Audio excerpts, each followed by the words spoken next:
Hey everybody, welcome back to the Bible reading plan. Today we're in the 13th chapter of the book of Revelation, and behind me is the Barad-dûr from Lord of the Rings. It's the Tower of the Evil Sauron. Here I have a small little manifestation of Sauron himself, and if you know anything about Lord of the Rings mythology, you know that Sauron is the big bad in the Lord of the Rings, but he's really just a general for the biggest bad, the satanic character named Morgoth. And I feel like in our minds and in our hearts, we can create these things like Barad-dûr, like Sauron, like Morgoth, because we know truly deep down that there is a dark Lord, that there is a dark ruler, a little g god of this universe. You think of the dark lords we create in mythology. We have Sauron, we have Darth Vader, we have Voldemort. These are all manifestations of something that truly is real, and it is Satan. And today we're going to read about this Sauron character in real life. His name,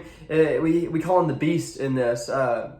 We call him the Antichrist in some passages.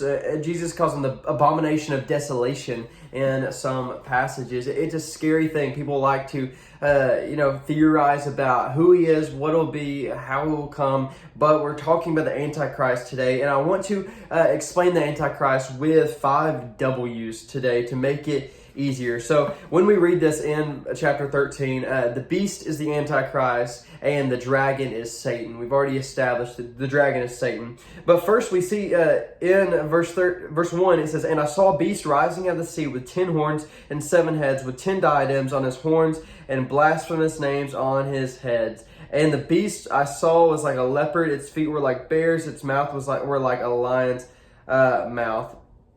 And it says, "To it the dragon, Satan, gave his power and his throne and great authority."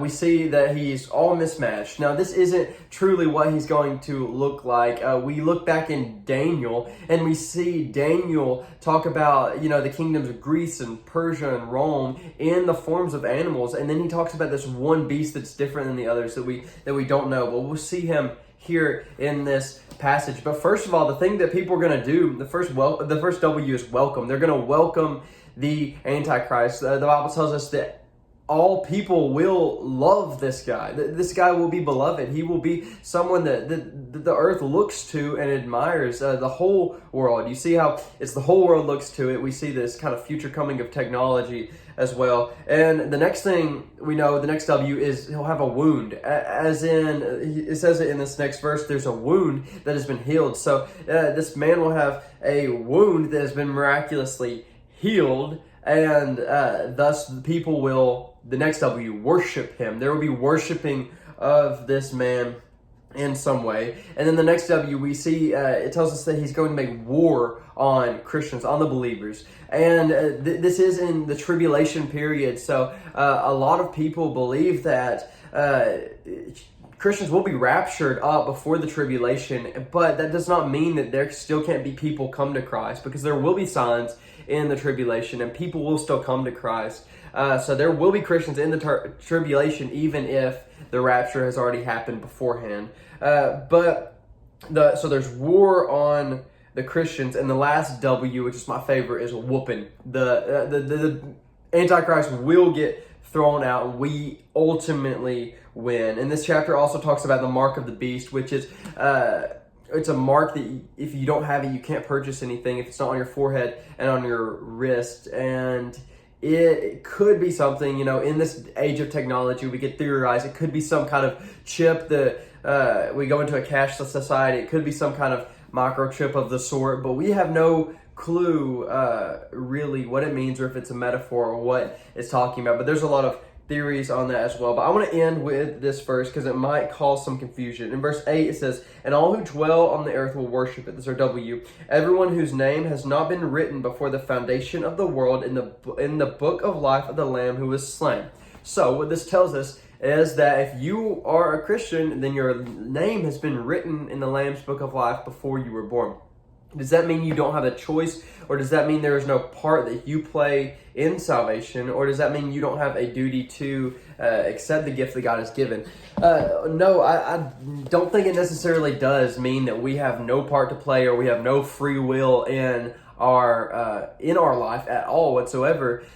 because the Bible is thorough with its language concerning free will.